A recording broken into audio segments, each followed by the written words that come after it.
பிரியமானவர்களே, இயேசுவின் நாமத்தில் நான் உங்களை வாழ்த்துகிறேன். உங்களுக்கு நண்பர்கள் இருக்கிறாங்களா? ஃப்ரெண்டு இருக்காங்களா? ஃப்ரெண்டு எனக்கு இல்லவே இல்லைன்னு சொன்னால் நீங்கள் இந்த உலகத்தில் இருக்க வேண்டிய ஆள் கிடையாது.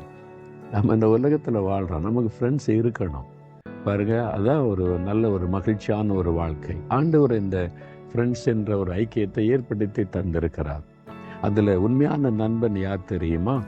யோவான் 15:13 ஒருவன் தன் சிநேகிதருக்காக தன் ஜீவனை கொடுக்கிற அன்பிலும் அதிகமான அன்பு ஒருவனிடத்திலும் இல்லை. இயேசுவே சொல்றார், இந்த ஃப்ரெண்ட்ஷிப்புடைய மேன்மையை சொல்றார். உங்களை நான் நேசிக்கிறேன்னு சொல்லலாம், பணம் கொடுத்து ஹெல்ப் பண்ணலாம், வேலைக்கான காரியத்தில் ஹெல்ப் பண்ணலாம், படிப்பில் ஹெல்ப் பண்ணலாம். அது மாதிரி நம்ம நண்பர்கள் பல விதத்தில் உதவி செய்யலாம். ஆனால் வாலண்டியராக உனக்காக நான் மறிக்கிறேன்னு சொல்லி அப்படி யாராவது இருக்கிறாங்களா? அவங்க தான் மெய்யான நண்பர்கள்.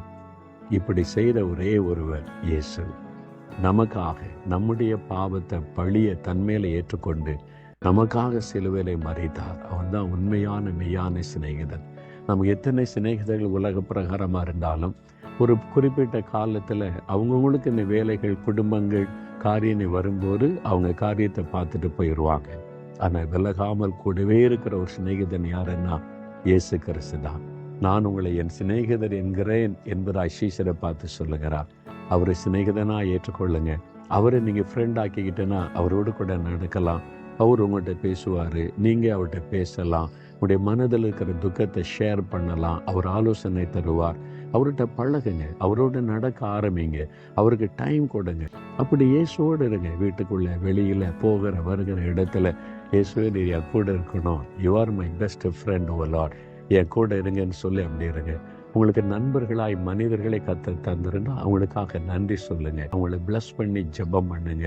அது உங்களுக்கு ஆசீர்வாதம். இந்துக்கள், இஸ்லாமியர்கள் ரொம்ப நேசிப்பாங்க, ரொம்ப அன்பா இருப்பாங்க, ரொம்ப மரியாதை கொடுப்பாங்க. அப்படி நேசிக்கிற நண்பர்களை கர்த்தர் நம்முடைய வேலை செய்கிற இடத்துல, வசிக்கிற இடத்துல தருகிறார்.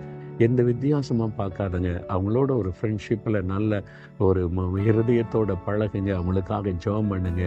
ஆண்டவர் அவங்களையும் ஆசீர்வதிப்பார். தகப்பனே, எங்களுக்கு நீர் சிநேகிதனாக இருக்கிற அன்பருக்காய் ஸ்தோத்திரப்பா. எங்களை விட்டு விலகாத சிநேகிதனாக எப்பவும் எங்கள் கூட இருக்கணும்.